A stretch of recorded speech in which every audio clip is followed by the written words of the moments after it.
Hey, what's up, Quarantines? Welcome to another MidWeek Devo. Here's what's on the agenda today.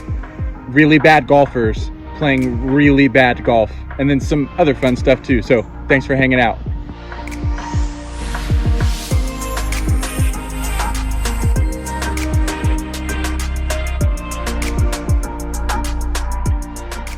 Here's the thing about golf. It's really hard. I mean, at least for me it is. In fact, I've played for lots of years with my dad and have never really seemed to get any better because I've never broken 100. Now, in a basketball game, you might say, oh my goodness, a team broke 100. That's great news. But in golf, not so much. Usually, par for the course, the score that you want to get is about 72. And I just am not that good.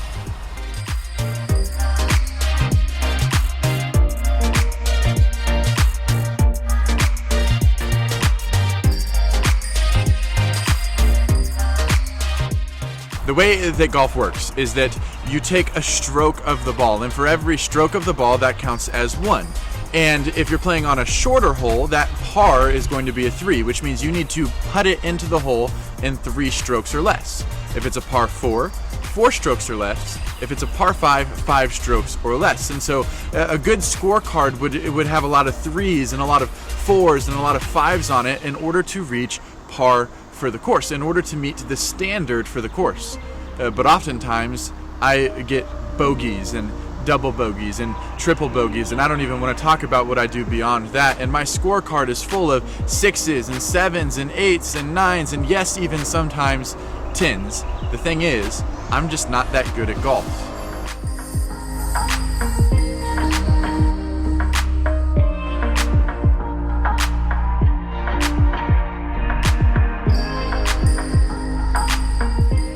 Now hang with me for a second, because this is a little bit of a cheesy analogy. But if our relationship with the Father in heaven was like a big golf game, here's what it would look like. There's a certain standard that needs to be met. We need to score 72 on the course, but the problem is that you and I are all really bad golfers. We mess up time and time again. We sin over and over. We turn our backs on God over and over, and our scorecard, it has strokes on it that we didn't necessarily need. And on our own, when we turn in our scorecard and it reads 100 or even more, we would never be able to meet the standard for relationship with God.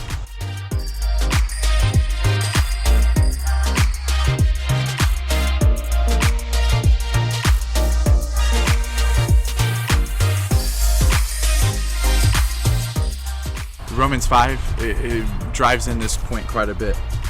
Verse 1 says, therefore, since we have been justified by faith, we have peace with God through our Lord Jesus Christ.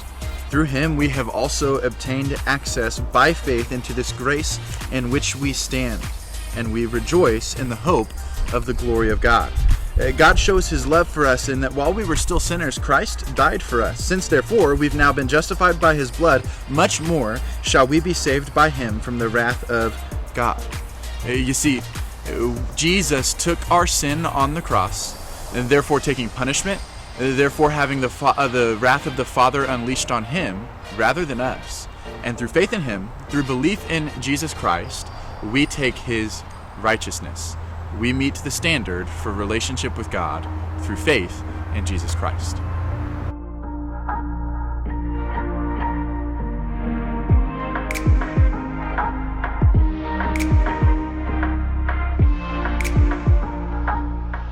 But the thing that's really cool about our God is that he knows we're really bad golfers, and that he wanted to do something about it. And so he gave us Jesus. Jesus died on the cross, and through belief in Jesus on the cross and his resurrecting power, what actually happens is that Jesus plays the course for us. He gets par, he gets 72, maybe even better, and then he takes his scorecard and he gives us his scorecard, and it says perfect 72, you meet the standard, and then he actually takes our scorecard that says 100 or more.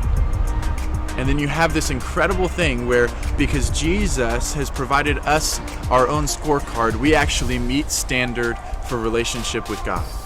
We get par for the course. Do you see what I'm saying here? Our own sin does not qualify us for relationship with God. But Jesus on the cross took our sin and gave us his righteousness. So therefore, we meet the standard for relationship with God.